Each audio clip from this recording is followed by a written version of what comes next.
Selamat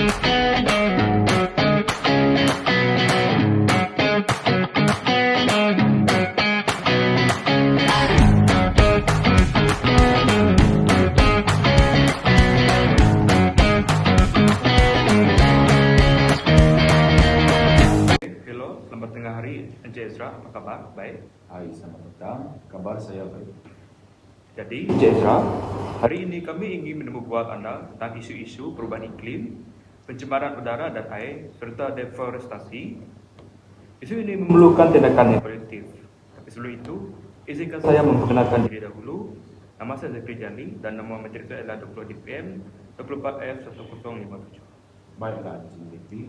Saya akan menjawab semua soalan temu bual yang akan Anda sampaikan. Baiklah, jadi Encik Ezra, sebagai seorang yang mengamalkan gaya hidup sehat lestari, bolehkah Anda menceritakan sedikit tentang gaya hidup lestari Anda? Baiklah, berikut antara beberapa amalan gaya hidup lestari yang saya amalkan untuk membantu menjaga alam sekitar dan memastikan kesejahteraan jangka panjang untuk generasi akan datang. Yang pertama adalah pengurangan penggunaan bahan plastik. Seperti contoh, menggunakan beg kain dan guna bekas makanan boleh digunakan semula. Selain itu, saya juga mengamalkan penggunaan tenaga yang efisien. Seperti contoh, menggunakan peranti elektrik yang cekap tenaga dan menutup lampu apabila tidak digunakan. Wah, menunjukkan sekali apa yang Anda sampaikan, Encik Ezra. Hai Encik Ezra, saya Alan Leo Anak Elvin, 20 DPM 24F1101. Jika Anda tidak keberatan, saya ingin menembual Anda tentang inisiatif untuk mengurangkan pembaziran untuk menjaga kelestarian alam sekitar. Tentu sahaja, tiada masalah.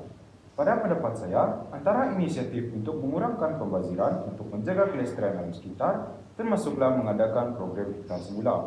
Hal ini demikian, program ini dapat menggalakkan masyarakat untuk mengasingkan sampah mengikut jenis seperti plastik, kertas, logam, kaca dan mengitar semula barang-barang yang boleh diproses semula.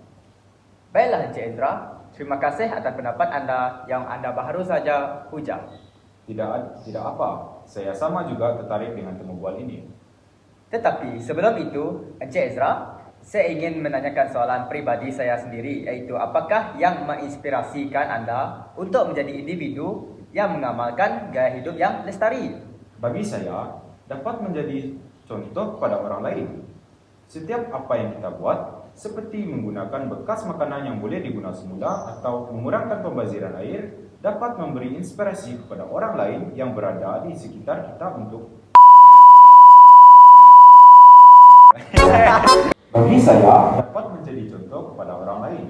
Setiap apa yang kita buat, seperti menggunakan bekas makanan yang boleh digunakan semula atau mengurangkan pembaziran air, dapat memberi inspirasi kepada orang lain yang berada di sekitar kita untuk turut serta.